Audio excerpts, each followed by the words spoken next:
Ladies and gentlemen, Kirk Thatcher and Darren Doctorman, the Weirded Beardos. Okie doke, we are here again. This is Season 2, Episode 9 of the Weirded Beardos. As usual, across from me is the redoubtable Kirk Thatcher. Redoubtable. I've been doubted way too much in my life. And redoubted. Hi! Yeah.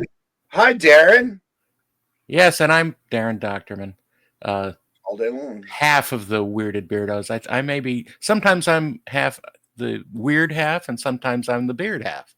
Well, I'm always the beard half, but no, you're sometimes weird as well. Well, I'm always the weird. And I guess, yeah, it's truth in advertising. Why is my phone making and beeps? we'll be enjoying every moment that Kirk gets a message on his phone. Yeah, I'm just gonna, hi, Mom. No.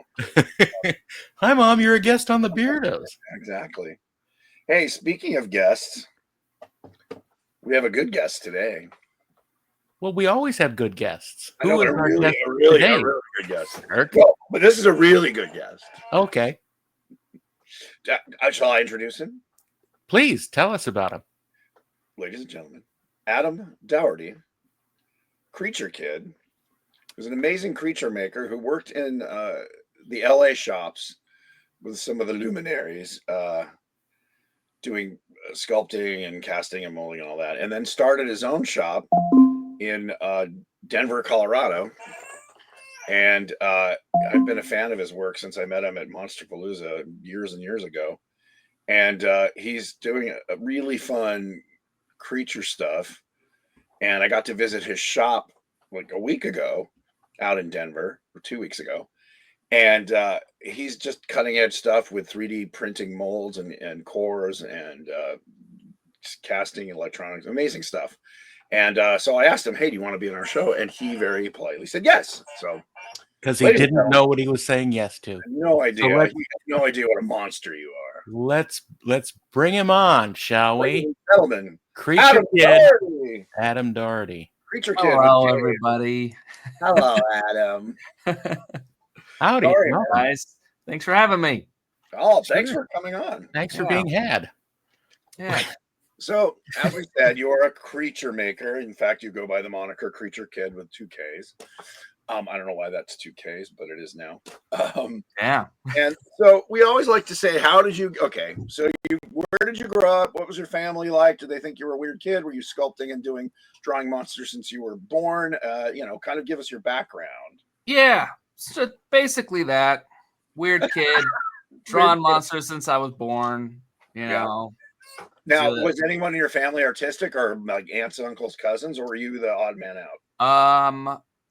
My mom was artistic. My dad was creative in I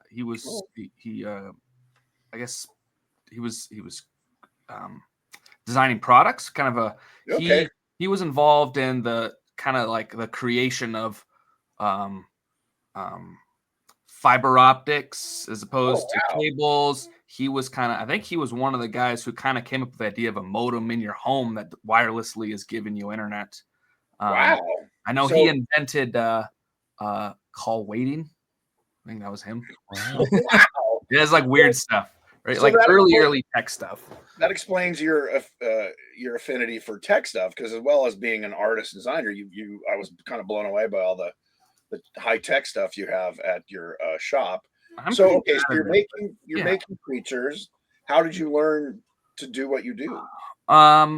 Just sculpting, right? I just kind of went from painting to sculpting to bigger sculpting, and then interning, and then shops, and then developing a style. And you grew up in Denver area, Colorado? Yeah, my parents grew up in LA. Okay. That's where they met in California. So my dad was always like, oh, I miss, this is like LA weather. I miss, right? He was always talking about it. And then when I was 21, he had passed. And I was like, I think I need to go to LA. Okay. So then that was the big shift. Had you gotten any work doing creature stuff in Denver, or no? It was just it was just model kits. It was just model kit, garage kit guys.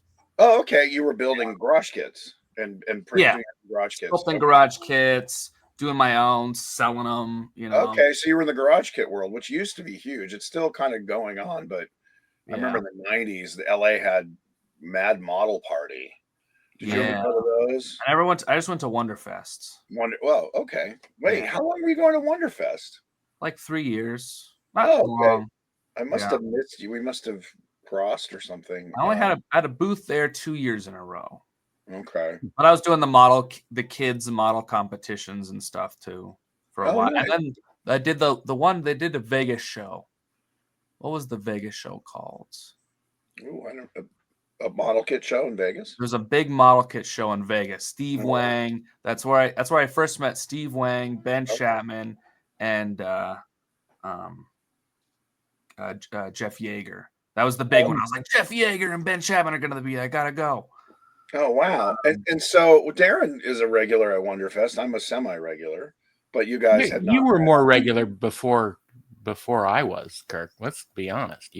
Why should we start being honest now? I mean, with my 300 IQ and my mansion. No, but we love Wonderfest. Yeah, it's a great. So okay, so you go to Wonderfest. You go. I need to move to LA, and you come out, and you knew Steve Wang, I guess, or you'd met him. Yeah, I met Steve. I was just the kid getting autographs. Oh, okay. Well, I had met Danny Roebuck through the conventions. Sure. And he introduced me to John Fasano. Did you guys ever know John? His father was John, the dad. Big John. Yeah, not Little John. Yeah, no, I was a good friend. John lived right near me. I used to see him all the time at the market. He commissioned me to. I made one of my first things I made was a Creature from the Black Lagoon mask, and he was the first person to be like, "I want one custom painted." So I made him one, and he sends me. I still have photos of him with his shirt off, wearing this creature mask. But he sent me when I was like 14. Oh my gosh! Wait, okay, so this is before you moved to LA. This is all before. I was friends with Danny, and he introduced me to them, and John and stuff, and Johnny Gilbert's one of my best friends I've known. He was kind of the first one. Okay. So Fasano got me into ADI. Oh, sure. I knew those guys. Alec and Tom. With my portfolio saying, hey, this kid's good. Look at his book. And then that's where they were like, you should intern here. You can intern here if you want. That's awesome. So you were out in Chatsworth living, or were you? So friends, some of my best friends from high school lived there. He was going to Art Center. So I was sleeping on his floor in Pasadena. Oh, okay. All right. Yeah, so I was doing that trek every day. And what? Yeah, that's not one of the 210 to the 118. You're driving right by my house. So you start out like doing rough ends or molding, or they kind of just have you do shop monkey. You kind of doing whatever needs to be done. They threw me right on a sculpting thing. Wow. I did the tail for the Manticore in Percy Jackson 2. All right. Okay. But that got cut. But I was doing that. I was learning mold stuff. Did it get cut because of your work on the tail? Probably. Yeah. Wow. Yeah. They're like, no, it was just one of those. It became CG, or they just just was a full CG lion running around. That was kind of the ADI saga for a number of years, all the way up to the. It was. I came right in it, and I was like, oh, I can't believe I'm working on a movie, and then I'm like, oh, it's all CG. Oh. So I was just getting it right out of the gate. Did you was that before or after the thing that they did where it was all right after the thing? I got there right after. So they were getting burned by that on every project. Like, yeah, great. No, we're doing it CG. Yeah. That's been the industry for a while. Okay, so you're at ADI and you were there for a few years. Yeah, I ended up staying there for like 10 years, on and off. Wow. And did you swing by other shops or like K&B or? At a K&B, I was hired by Disney for like a year and a half, 2 years there. Imagineering? So I did get my Imagineer check mark done, which was nice. Cool. But I hated that. I hated that so much. Did you? When I was in Imagineering, I loved the people. I hated the corporate kind of mentality. I didn't like any of it. I think there was a few nice people there. Yeah.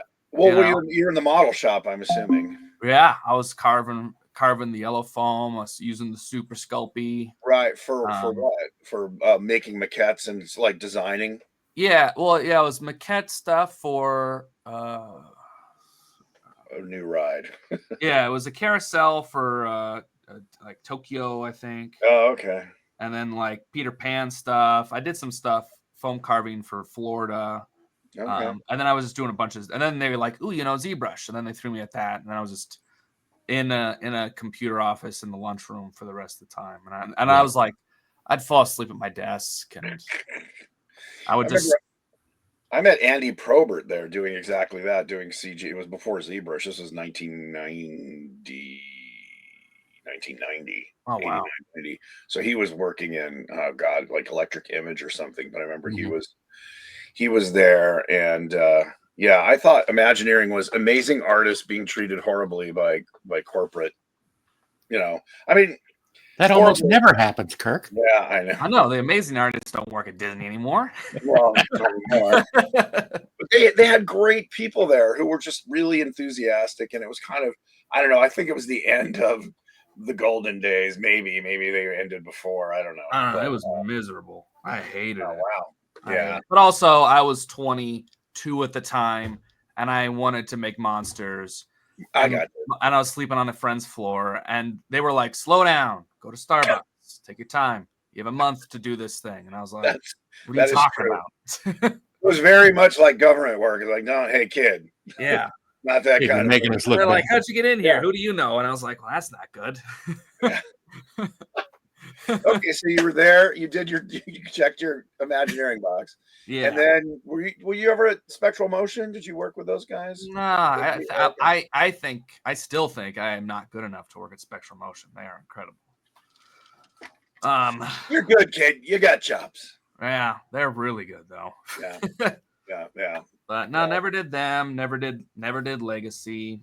I was always just spooked by those guys. Can be, yeah. I was there for like a year or so, and that was really great. I like that. They're great. Yeah, they're good guys. That was wonderful because I was like, just do your thing, and like they didn't question the rate or anything, and I was like, well, that's nice. But I did feel, I think it was probably just because it was a new shop. I did feel the pressure. Where at ADI, it's like it's laid back, and it's it's like it's Alec. Yeah, you got your desk there. Kind of funny and goofy, and like, hey, yeah. I mean, it's weird when I didn't know any creature. I think, and I love Steve Wang, but he's very serious. He's very kind of intense in a good way. I mean, he's amazing. Yeah. It's not a goofy vibe at his place. Whereas ADI was kind of, particularly Alec, was kind of the goofy uncle vibe, which and that's the vibe you get when you look at all those Stan Winston photos and stuff. You go, those look like a bunch of dudes hanging out having fun. Yeah, when Shannon Shea was there. Yeah, the old crew. Yeah, Legacy's like a corporate thing. I'm not saying they're bad, but it's like a factory. Yeah, but, they get these huge jobs. I mean, Jesus. What was it, Guardians of the Galaxy 3, like 70 completely different humanoid alien creature things, and they get the big job. So okay, so you do all that, and I met you at Monsterpalooza. I forget which one, but you had your big shock monster full body. Yeah, so the first few couple of years of California, I was also doing Palooza, trying to get into other doors and figure out other jobs and stuff. So that was kind of the hustle as well. Okay. Which is just the Wonderfest turned up to 10 or whatever. Right. Do you ever go back just to wander around and see people, or no? I did a couple years ago because I was hustling a Kickstarter. So I had to do that. And I was like handing out flyers to everyone in line, What was the Kickstarter for? That was for my short film Jungle of Darkness. I was dressed like an adventurer the whole time. And that got funded, and it's a project I'm still chipping away at. Right. I've seen the Danny Roebuck's involved in that. Yeah, but I haven't been since. That was kind of like that's why I stopped going thing. It's just growing up and becoming more of an adult, I'm realizing that I do have issues. Crowds is an issue. Talking to people is an issue. The happy place is, and it always will be, the garage where you're making the stuff. Right. That's just what it is since I've been, 9. it's something I talk about a lot is autism and ADHD, which I have both. Yeah, And I'm sure I do. I just don't go to doctors. well, no, and I'm self-diagnosed, but you don't have to. All you have to do is listen to like two people go, here are the things that are ADHD, as they call it, where you have a little bit of both. I'm like, Yeah. out of 20, I check 18, and a lot of us don't like crowds, or if you do crowds, you then have to go be by yourself for like 2 days afterward. Yes. Oh yeah.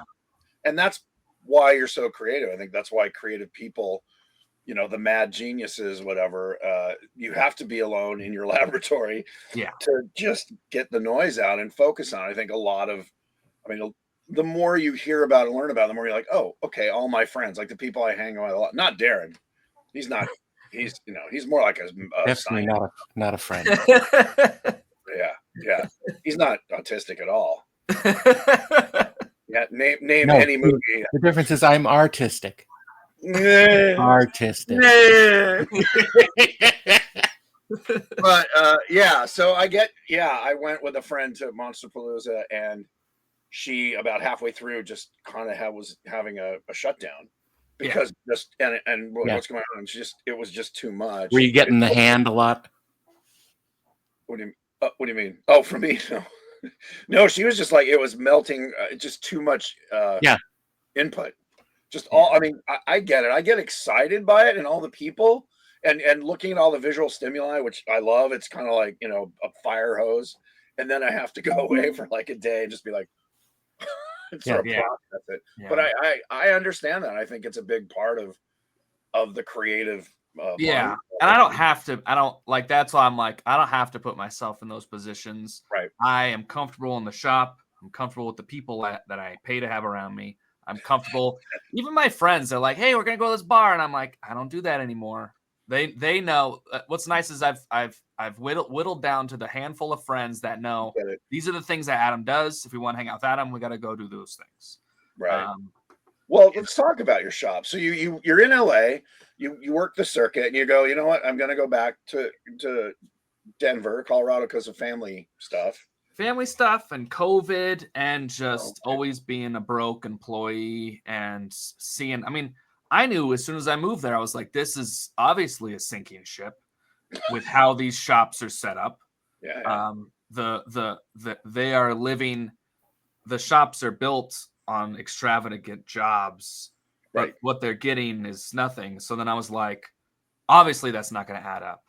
So I got to see the selling and downsizing of ADI, which, and I'm seeing the other shops struggling and constantly laying everyone off, and all these people are always looking for jobs. And I was like, this doesn't work. I got to go figure something else out. So, and that's one of the things that impressed me about you. Besides your artistic talent, is you kind of have the business sense as well. And you have this great shop, and it's a small shop with great people. And let's talk a little bit about going. That's a big move back. A lot of people come to LA and then stick it out, however, whether it's, and then finally when they sort of end up, as you said, going broke. I don't know if you went broke, but you went, okay, there is a path for you. And of course you've had some patrons that we were talking about, which we could get into if you want. People who have been helping you once you moved back and set up your own shop, in a much less competitive atmosphere. I wasn't planning on starting the shop. It was just, let's move, let's take care of mom. The Colorado house market went bananas since we had purchased the house with the money that my dad had left us. Right. So I was like, we could buy a mansion on the East Coast for this much, and I can have property with a shed, and I got a workshop. So that was the goal, because I just always I love fixer uppers. I love restoring antiques and stuff, and I was like, an old spooky house is like my dream thing to fix up and sit there and polish the wood, and it's the best. What Christine McConnell did, yeah. I know, that's the goal. That's my end goal. But once I got here and I started packing up the house, and the months were going by, and I started really getting in the funk of, I cannot not be working on stuff, like physically making stuff. Can't do it. I didn't know that, but now I do. So I started working on some short stories, working just on some self-generated. Yeah, I started working on some puppets, started building some miniature sets to do a stop motion project. And then that's when the movie came in for Onyx the Fortuitous. I ended up just getting, here's $100,000, make all the puppets, design them all, make them all in this movie. You have a year. And I was like, wow, okay. Wow. Yeah. That's amazing. I mean, the budget's not amazing, but the freedom and the year is fantastic. Well, I mean, that's where I started learning how to budget things. I was like, I don't know, probably this much. Who knows? And then that's where I quickly learned that wasn't enough. But it was enough I got the shop space. Right. I got the jobs done. At the end, yes, I was begging everyone to just help me because I had no money, but I needed to get it done. But I got it done. And then we shot it, and it looked really good for my first. Yeah. And we were able to show the process of building it all, which was generating talk and people online being interested in what we were doing because it looked like I was doing something interesting. Yeah. And then that snowballed into the next, the producer of that job went on to direct his next movie. And he was like, well, of course I want to have you do it. You're cheap and you're really good. Right. So he brought me in on that. And then another director found us. And then, right. And now it's just turning into Adam's a Creature Shop, and he's cheaper than everyone else because I don't have that giant shop. I don't have those veterans that are $45, $50 an hour. Right. I don't have LA overhead or LA freaking EPA on my butt with requiring all this stuff. That's pointless. But it's just the city and the state taking their chunks out of it. You're not the first person to mention this. Yeah, it's the worst. LA is set up to not have business there. Right. Yeah, well, California. And that's exactly what's happening. So yeah, and so the movie business is now begging, like the governor, make people stay, get a bigger discount. Yeah, just get out of there. Who cares anymore? Well, I mean, I've been planning on moving out. I kept trying to think, why is it in LA? And the only reason is because you would take your monster to the lot and you'd shoot it in the back at the Universal Lake. Right. You'd have the creature coming out. Yeah. But that hasn't been done in 40 years, right? Right. Well, and a lot of it is due to technology and the fact that, London, everything I've been working on or I've been talking to even working on since I finished this Nickelodeon, it's all London. Shooting in London, getting made in London. I mean, even Atlanta is drying up, and I have friends who are there, like suddenly they're not busy. Well, let's talk about technology because your shop, I know technology has been creeping in, not only replacing stuff, but I was really impressed with your 3D printers and your whole embracing of that from not only 3D design, but then the mechanics and all that. It's very, very cool. I was one of the things that, especially printing molds and cores, which we've both done by hand and knowing how complicated it is. Do you find that, well, I know you have bamboo printers, which seem to be the darling of the business. What I know. Now that's the brand. They don't print with bamboo. That's the brand name. Yes, just for listeners. Yeah, it's BAMBU. Look them up. They have a kind of a whole cadre of printers from like $300 to like $2,500. Yeah, they're the best. But they sort of are getting the label of the Apple computer of 3D printers. Like you just plug it in and it works. It doesn't need tinkering and sort of, which was sort of the history of 3D printers. They were kind of, you get the kit, you build it yourself, and But so what made you go, you know what, I'm going to use this instead of the traditional methods which you learned at It's ADI. been the slow evolution. At ADI, I did this little tooth fairy baby sculpture. Little tiny wax. I was doing toy wax back then. Little wax. And that was my first experience of posting something on social media and it blows up. And I had 200 orders in a weekend. And I had silicone block molds, pressure casting resin, 200 of these stupid little things, cleaning up the seam lines, months. And ADI had a full table just lined up with these little tooth fairy babies. I ship them all out. And then I was like, I should do this digitally. And I had been learning ZBrush. ADI I was doing some ZBrush. Disney, I was doing some ZBrush. I didn't know much of it. I just knew I needed to learn. So then I do my Tooth Fairy baby, and then you just hit print every time. One, Right. two, right? And just like a solid bed of 12 heads. What was that, resin? Yeah. Yeah, not FDM. That's all resin on the Formlabs. And then just the quality of the sculpture was 1,000 times better because I'm not with wax and the pen doing this. I'm sculpting this on my monitor, and it looks night and day, right? Night and day. And then I was like, well, the quality, I can get a better quality from a product because I'm not limited to the materials and the size. Boom. Right. That's already better. So then I sell 200 of those, and I sell it, right? And then I'm like, all right, now I'm going. Then I start selling these 3D printed products. And then I had the filament and I had the Creality ones, and they were terrible, and I couldn't, too much, couldn't figure it out. And then during COVID, shops like KMB were hiring me just as 3D printing services. So can you 3D print this full figure just in blocks on your printer and assemble it, and for PG lighting reference dudes and crap like that. So I was churning out 3D printing jobs in my apartment while we were all locked up.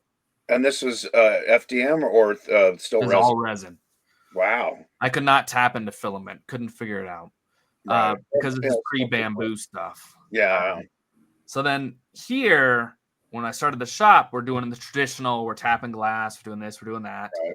And then somewhere someone was like, have you seen the new bamboos? And that's what I was waiting for. I was waiting for the quality to get to that point for filament printers to be able to do it. And now it does it.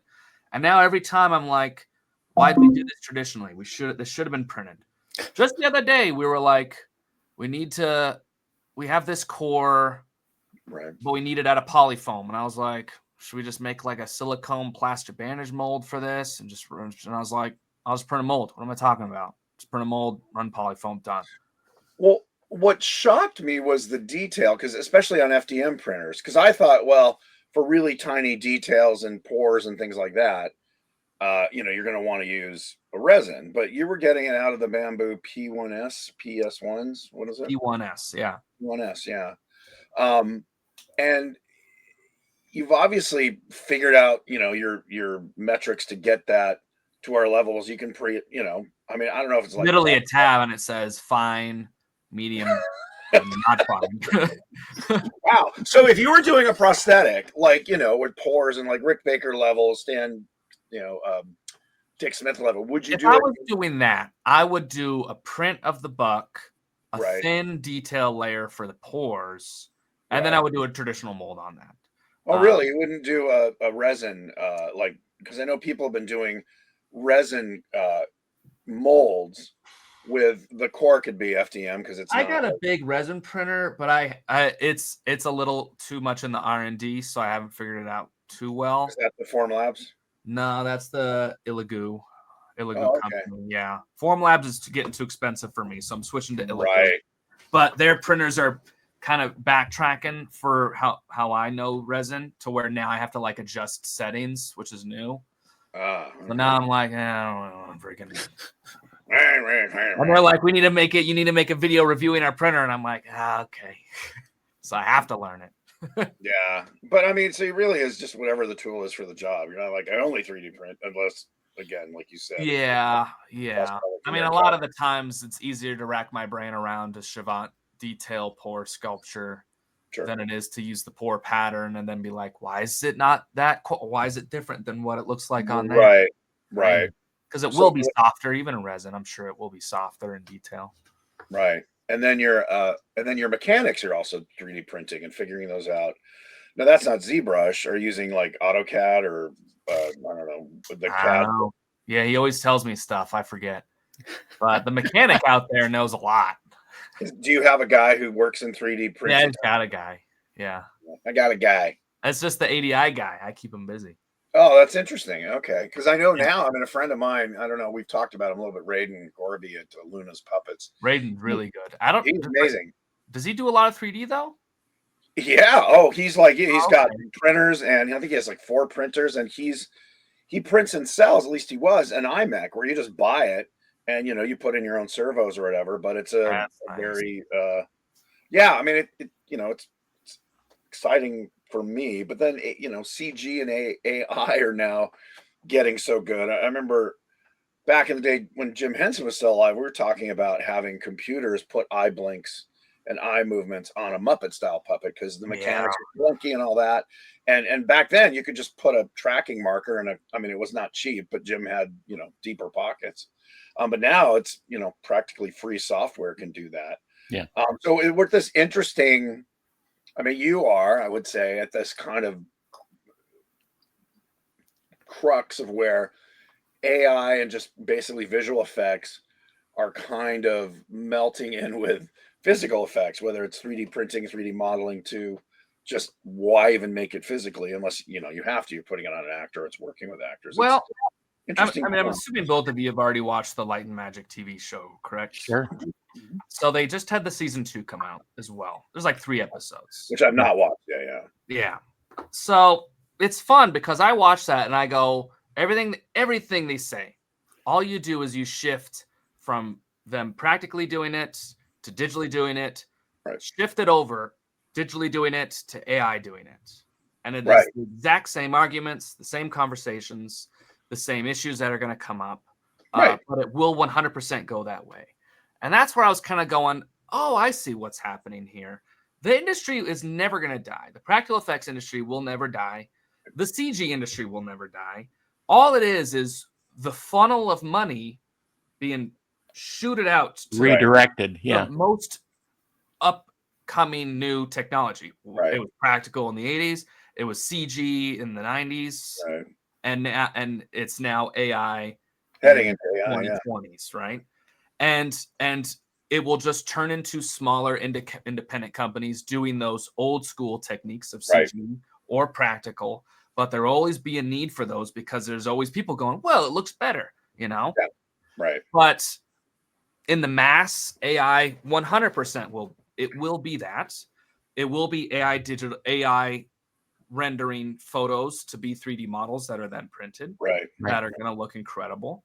It's going to eliminate more sculpture positions and more I mean, I go to the shops and half the mold shop's gone and now it's just guys 3D printing molds. That's what they are. Well, like it said, it's like stonemasons at the beginning of the 20th century.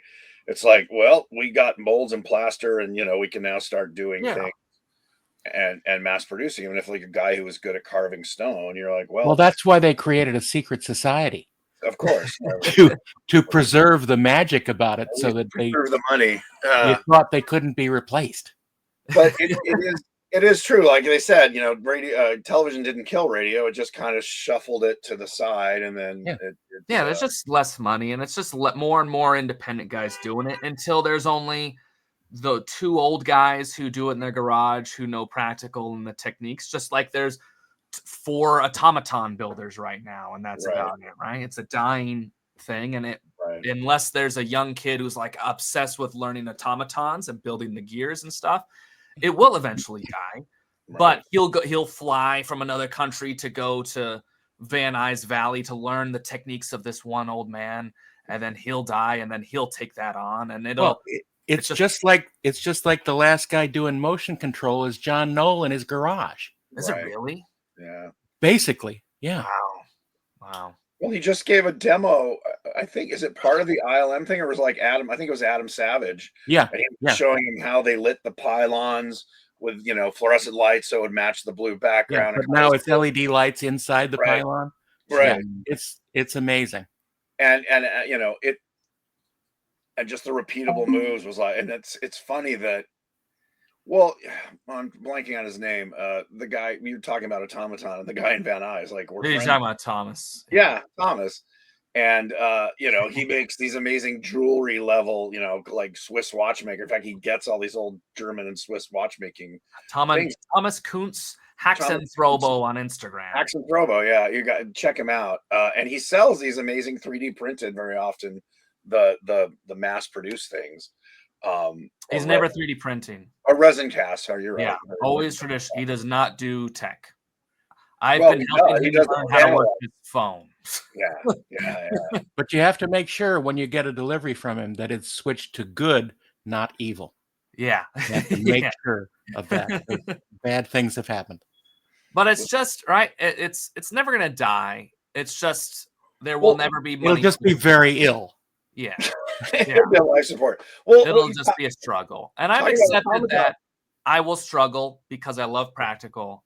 Right. I've accepted that my life is not going to be the 80s rock star Stan Winstons or Rick Bakers who have the giant mansions and have the lineup of Oscars. That will be the AI filmmakers and stuff. I'm still on the fence of, do I want to learn that? Do I want to develop learning the techniques of AI filmmaking, because it will 100% go there. Well, I think it's filmmaking as opposed to creature making. In other words, AI, you can kind of make anything, and it's really about, what do you enjoy about filmmaking? Is the idea, like, do you love cameras and lenses, or is it like, I don't really give a shit as long as I get the shot I want?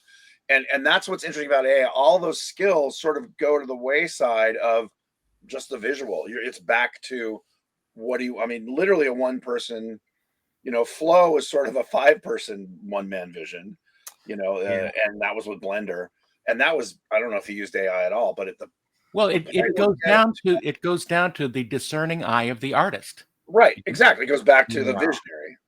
But what's interesting is, I know people their entire careers have been mold makers or hair punchers or whatever. Yeah. And like you said, that's not going to go away. What's interesting is theme parks, because thinking about, the Tesla bots and the Boston Dynamics, at some point, Pirates of the Caribbean could have completely autonomous pirates on huge, AI-driven things where it's a different ride every time. Right. Yeah. What's funny is, well, then you just go back, why don't you just hire actors? My theory is it's going to be they're really obsessed about this stuff. Right. It's just, you purchase a ticket to Disney and it is access to visually go into that, and then they mail you a care package is all. Right. I don't know. It's a good point. Somebody's saying, amusement parks of the future will be basically a VR thing where you just put on, you buy it, but there is something about, going under a waterfall and being in a real water. I think that won't, like you said, it won't. Yeah. And there's also something to a talking puppet on camera, and that won't go away. Right. Well, but imagine a Tesla bot with a skin that's something you made, where it's your shock monster, or whatever. Yeah. And that's something, no matter how much AI or VR, that's you can't replicate that except that way. And I think theme parks might get more sophisticated.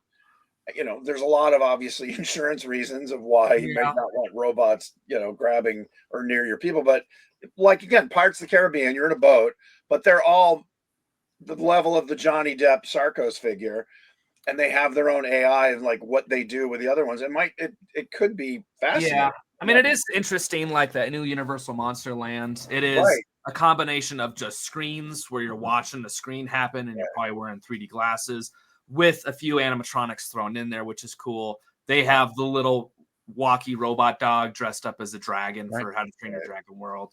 So they are working on it.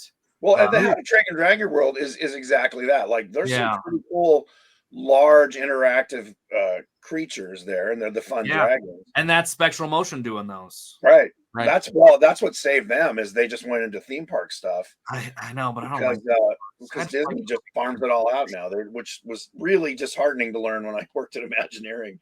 Yeah. Like, where are the Sarcos figures? Oh, we don't do them. We farm them out to, what's his name? Garner Holt. Garner Holt, yeah. And he does. I'm like, really? Like, we just don't want the overhead, and he can do the R&D, or, I don't know. You just need to be the shop that does the killing Westworld robots. There we go. That's, I think the ones are gonna the showgirls, the saloon girls would be where the money is. Yeah. Not the shooting robots, would be the sexy saloon girl robots. I don't know. It's tricky seeing it. I mean, it's tricky. It's depressing, but it's also really cool how easy it is to do now. The fight of everyone who's anti-AI is the exact same thing as the model shop being pissed at the CG guys. It's the same as the traditional sculptors being pissed at the digital sculpting. Right. I mean, it's all just the evolution of people realizing that their money shoot is now over there, and they're going to lose their jobs unless they hop over to that side. I think what's interesting or unique about it is it's all happened within about a 30, 40-year period, where it used to be like decades. I mean, like 100 years from stonemasons to guys doing. Yeah, it's just happening. And now it's like they said, it's the Moore's law, but with everything, not just it's computer. the quickening. Yeah. Everything happens faster. Yeah. Yeah. But, I don't know. I'm still trying to go, well, all I know is creatures. All I know is monsters. That's kind of just what I'm stuck in. You're also a filmmaker. I mean, you have your short films. If you could keep doing, let's backtrack for a second. Let's talk about Meat Canyon, because that's kind of a new thing that you're doing, if you can talk about it. Yeah, so that's the YouTubers rise. I mean, Meat Canyon's a YouTuber who's been fortunately keeping the shop busy with puppets and practical creature stuff. He has a love for practical creature stuff. He has a love for storytelling, and he's diving into that. A lot of it I can't say, but he's diving into his own storytelling with practical creature effects as well, and the evolution of how much money and how much success and audience you can generate through YouTube that you could not get anywhere else before, where it had to be a studio, showing as an individual creator. Yeah, an individual creator. You can be your own film studio, right? Have your own employees, have your own content, have your own merchandise, right? Just through being a YouTuber now. And that's what's exciting. We talked about this at dinner when I was hanging out with you guys, whatever, a week or two ago. And that's something that's really intriguing to me, especially getting out from under the corporate thing of like, well, the lawyers say you can't do that, or we don't like that color, or, that blah, blah, blah. And just the ability for individual creators, if they can figure out somewhat, it's a lot of, it's like fine art. Nepo babies were the ones who basically became fine artists because they just didn't have to get a real job. They could sit around and create art. I forgot, and especially in the high end, the Jeff Koons kind of world where there's somehow, not that they're all Nepo babies, but there's some method by which they don't have to find a real job. There's very few who are like, oh, I worked at, Kinko's all day long and then would go do my art at night. There's obviously some, and I don't mean to disparage anybody who did that. But the YouTube thing is and AI really make it like you could have a part-time job. You can YouTube kicks in, yeah. I mean, eventually, an individual who wants to make movies can make a feature film sitting in his room, and he has the ability, if it is generated good enough, if he spends the time generating the proper images, creating the motions properly, right? He could make a beautiful film that will one day win an Oscar, just like Will Vinton could make a stop motion short and win an Oscar out of his little Flow was the first. I mean, it was done with free software with, I think, mainly five people. Yeah. It's whittling it down to being it could be a sole individual doing that. Which is exciting. I'm just sad that I'm, my age and not 25, where I was like, if you're we born, are too, Kurt. Yeah. You're two. But we're like, damn, you like literally in 10 years, like you said, any individual can make their own movie. What's funny is the prognosticators saying, well, you'll just go on Netflix and type in, I want a movie about Spider-Man marrying, Elvira and blah, blah, blah. And it'll create it for you, which is another interesting angle on it. In other words, it's not user generated for mass consumption. It's user generated for your own consumption. I would like to see this. And that's kind of what a creator does anyway. But this is more like, it's color forms for it'll be interesting. And I think it's also going to play a big effect on the death of Hollywood. I mean, the Oscars will never bring a fully generated AI soul movie there. They won't do it, right? Because it defies the whole filmmaker and director and actor, and right. If you don't need any of that, then they are eliminated. So they're going to fight it. They're going to say it's not okay. Strikes are going to happen. They're going to say this is not okay. Well, you need to have actors. You need to have filmmakers. I think, if it impinges on the pretty people ability to have attention, then it will be eliminated. Yeah, they'll try to eliminate it, but they won't. Yes, it just won't be part of the Oscars, and then they'll become about as material as the Emmys. I mean, which you mean like now. Yeah, and then what it's going to do is all these kids who are like anti-Hollywood, who are like, oh, this is stupid. Like they're already turning on celebrities, right? They're totally doing that. So what they're going to do is they're going to go, okay, well then that's going to drive us more towards AI because screw the industry, screw all these people. Absolutely. But what the interesting thing is, lawyers are saying you can't copyright AI. So what the interesting question is, you make a movie and it's your characters, you, Adam, make a movie with your characters you design, but use AI or use a combination of it, but it's rendered and done using AI. If you can't copyright it, then that's an interesting thing, because they're saying right now AI content, and I think it was mainly with the writers and the Writers Guild saying AI content can't be copywritten. So that's why, Disney and the big corporations will stay away from it.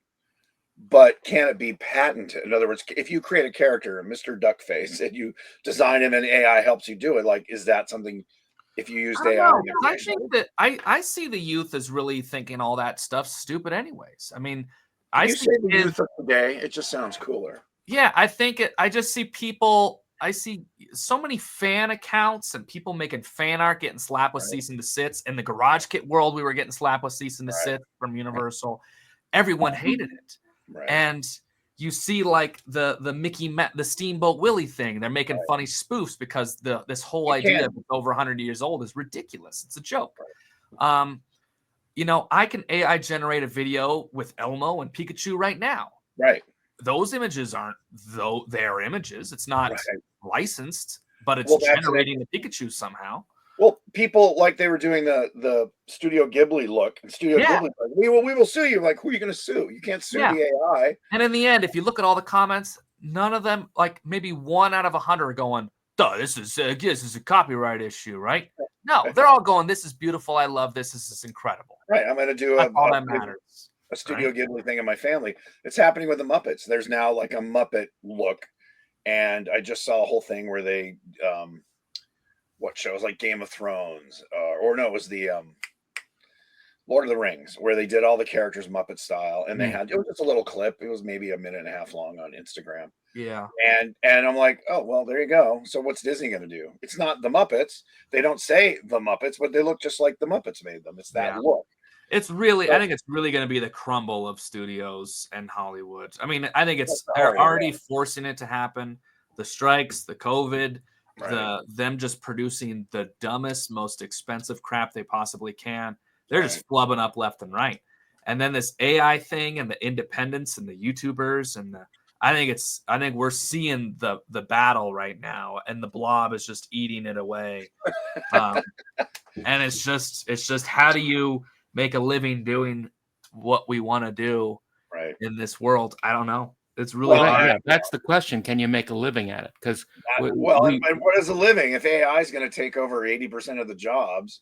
Yeah, like even the lawyering jobs. Like, will AI sue it for AI for? Yeah, I don't know. I mean, we're really grim. Interesting. Yeah. It's grim, and it's also kind of, UBI is something that's talked about. Universal, you just get paid to be a citizen, so you're not starving and begging in the streets or robbing people. And it's literally what it's about. It's not like, oh, let's lift everyone up. It's like, let's make sure people just don't start killing each other and robbing. So we'll give everyone $1,500 a month. And honestly, I think it will be. After COVID, I was like, everyone loves this. Everyone will be rooting and voting to have this automatic monthly payment coming in. Well, and then we don't have to do jobs. That's 100% where it's going to go. Well, if your job is gone, in other words, you're an accountant, and I don't understand why accounting isn't one of the first to go instead of it's graphic designers getting hosed.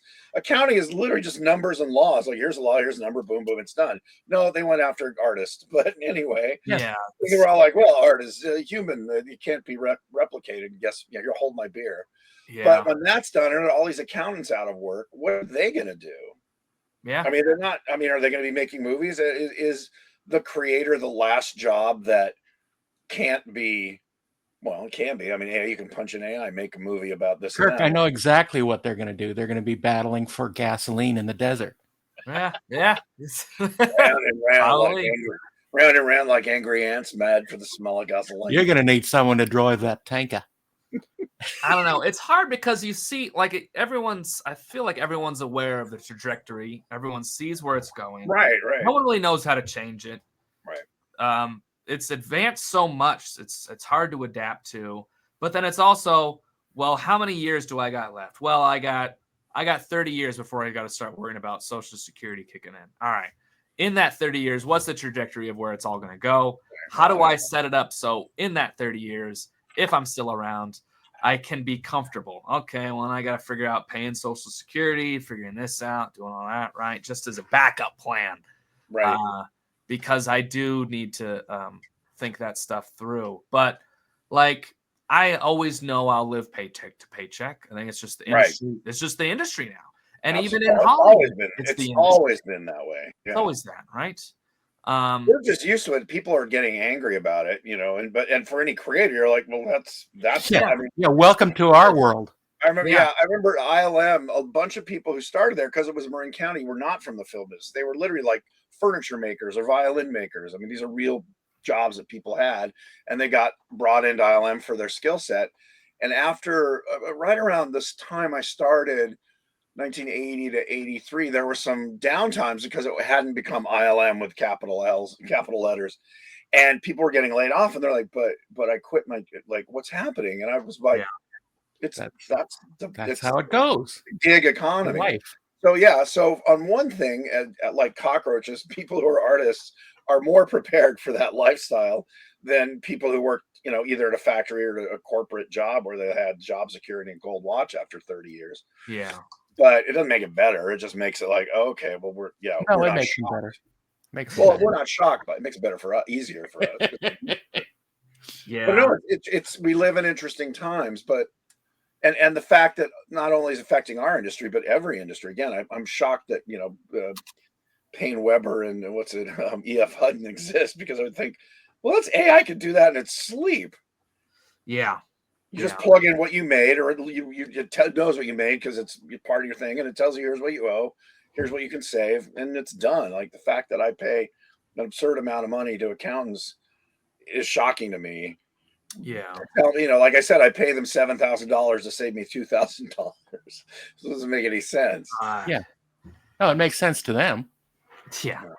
I know, it's such a scam. But like, in the end, all that really matters. I mean, I just did a talk at a school. It was my first talk at a school, college.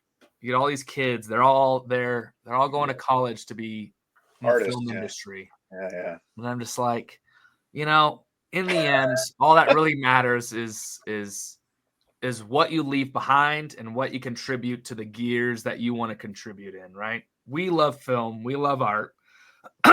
When I die, I want a kid who's 12, just like I did, looking at my work like I looked at Jim Henson's work or watching Labyrinth, and I go, how do they freaking do that, right? And I find the books and I do the research, right? And then you find, then it narrows down to, well, there's the Lucases and there's the Hensons, where that's the mainstream. Every kid will still know their names over time, right?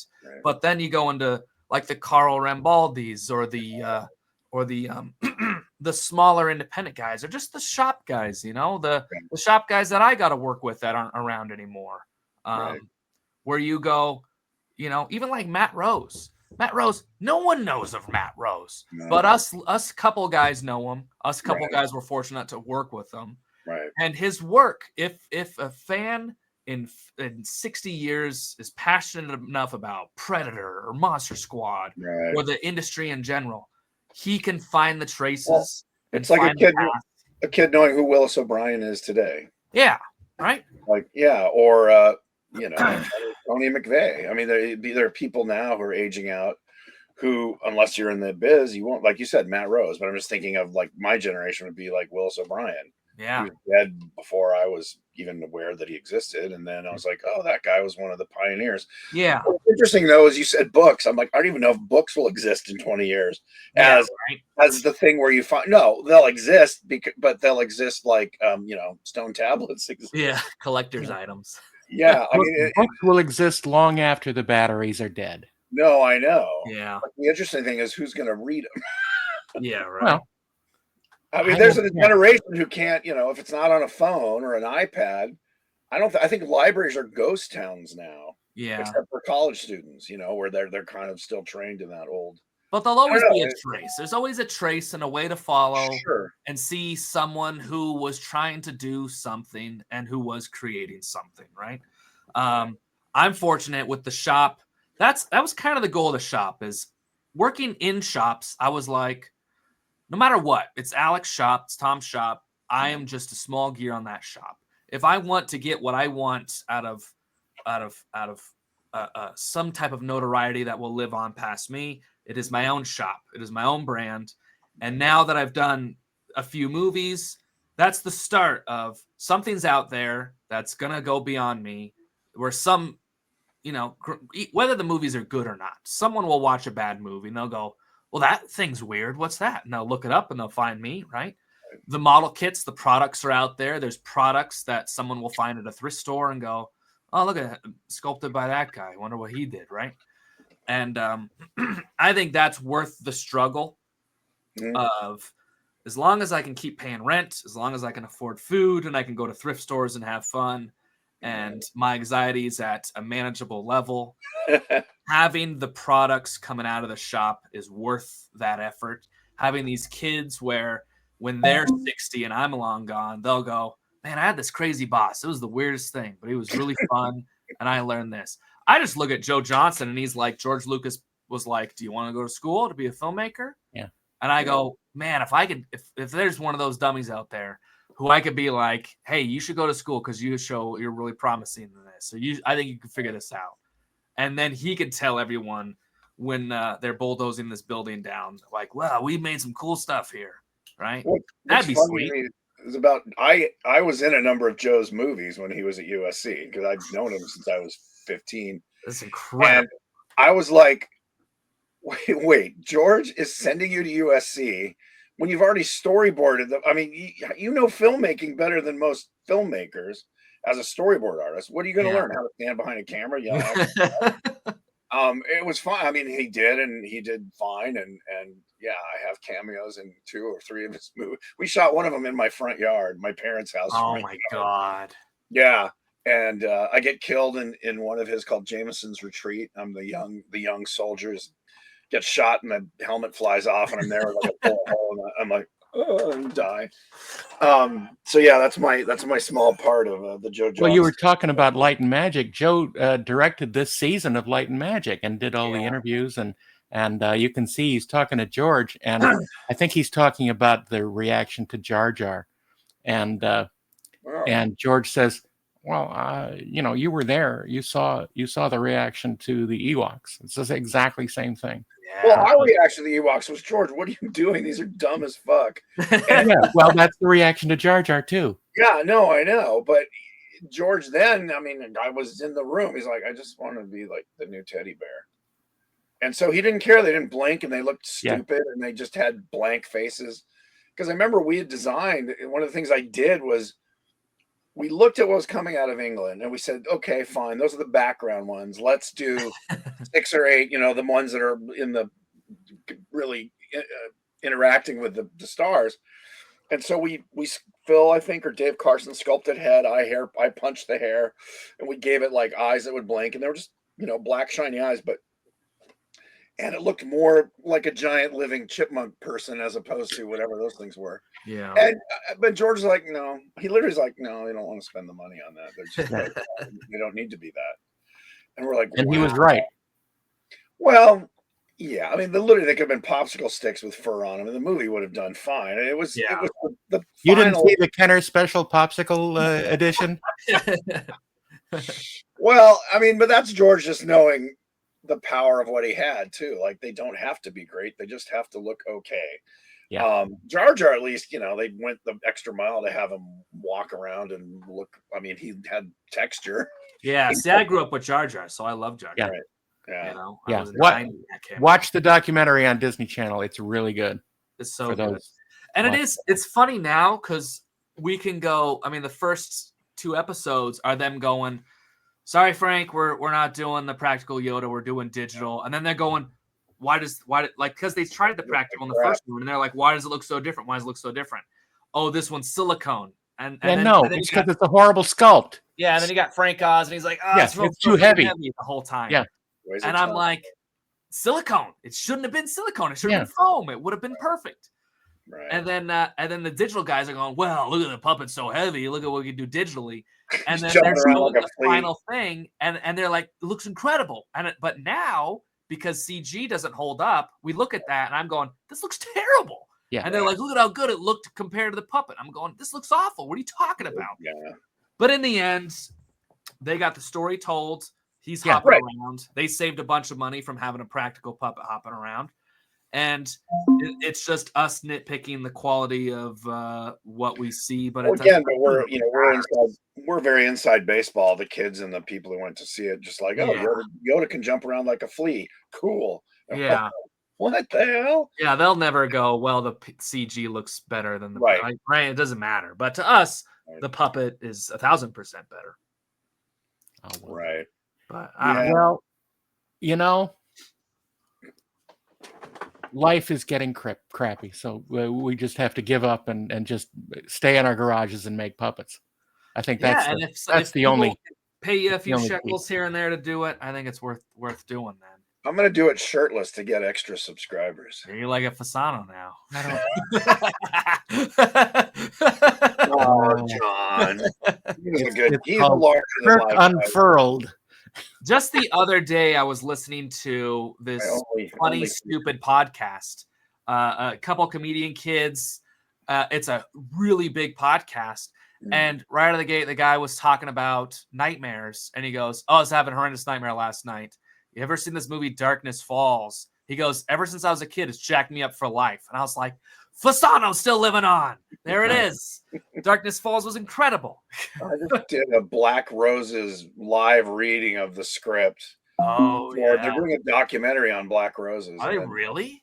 Yeah, and Frank Dietz was there, and he was talking about shooting it and just the whole process and telling John Fasano stories.